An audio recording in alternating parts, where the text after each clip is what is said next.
Hey guys, this is Joe with LVV HVAC. So I'm up in the attic right now. Nice decent size.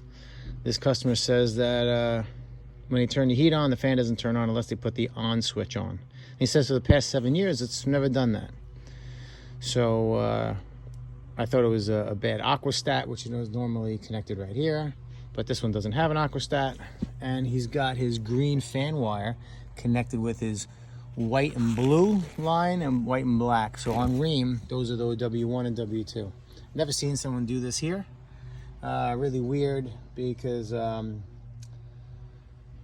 you should have the white wire from the thermostat come up and be connected to the white one. But he's got a boiler, so he's using that white wire from the boiler at the thermostat to go down to the boiler and turn the boiler on. So what we have to do is, because this has got 24 volts here, and then downstairs is running his own 24 volts. We can't mix the two. So what we're going to do is we're going to put an aquastat, okay, right here. You see that? We're going to put a Residio aquastat right in line, just like so. And we're going to give the power from the red, which is going to be constant, to one side here, and the other side is going to come out, and it's going to go to the white one, so that it's going to go to the board for white one. It's going to turn the correct fan speed on, and it'll work the way it's supposed to work. So I don't know what this person was saying, that they had this work for 7 years. 7 years. I don't get it. It's impossible.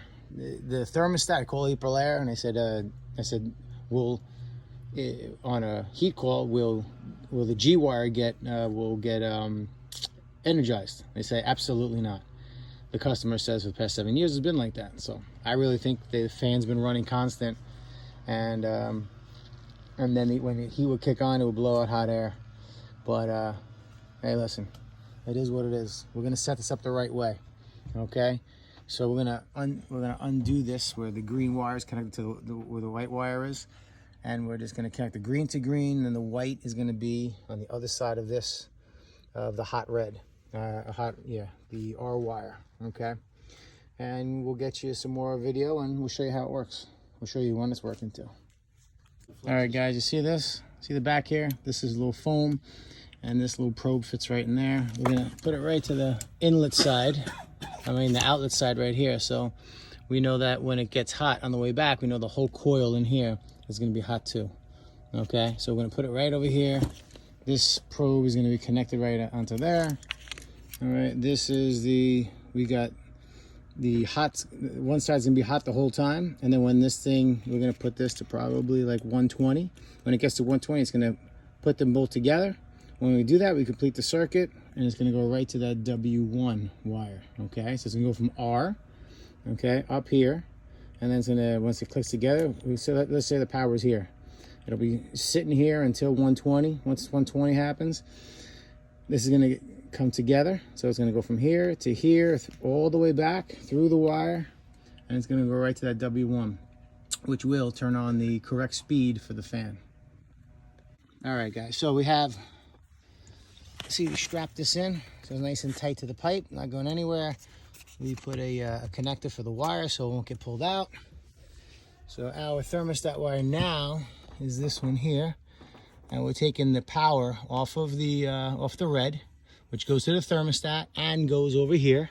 It's gonna sit right here until we get to about 120. Then this is gonna click this closed, and it's gonna bring the power back, okay, from here to here, goes all the way through, and now it's connected to the W1, which is the white with the blue right there. You see that? All right, and then we separated. We had this white with black, white with blue, and the green all together, which is Fugatz. I don't know, it doesn't make any sense. So we separated it, put the green with the green, which is if you put the fan on, just the fan goes on. This is the white one. So that's the aquastat. When this is hot, this probe will closes this, allows it to go in, and it should turn the whole system on. Okay, guys, so that's how you put in an aquastat. All right, take it from the red, that's the power, goes through to here, stops right here. When this closes, it's gonna go from red to the white, through here to the white, which is the white one, and it's gonna tell the system, listen, where we need heat, and then it's going to allow the fan to turn on. Okay, guys? So we're all set. Hydronic coil, aquastat, bunch of messy wires, and the blower system in the coil. See you guys next time. How you doing, guys? All right, so listen, we're wiring up this aquastat here, okay? Now, there's a couple different ways you can do it. The way we're going to do it is we want the aquastat to close on temperature rise, okay? So that's the R and W right there. Let's get a good, right there. R and W, terminal provides circulation control function. Contacts chosen on temperature, close on temperature rise. That's what we want. So we want when this thing gets to 120, okay, right there, 120, we want this thing to close. And that's gonna be on R and W, which I'm not on.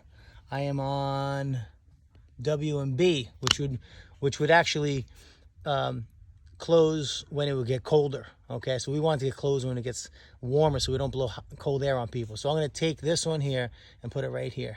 Okay, guys, just wanted to throw that out to you guys. All right, guys. So I'm not sure if you can hear. The unit itself is running. You hear that little hum of the fan? Okay, so pipe got over 120 degrees. Unit turned on, and we're all set. So that's the incoming heat. Goes through the coil, and you want to make sure the outgoing is where the pipe is. You want to make sure that the whole loop is hot before the fan gets turned on. Okay, guys? So all set. Make sure that you read the instructions, and make sure that you do it on temperature rise, not on temperature fall. Okay? So, all right. See you guys next time.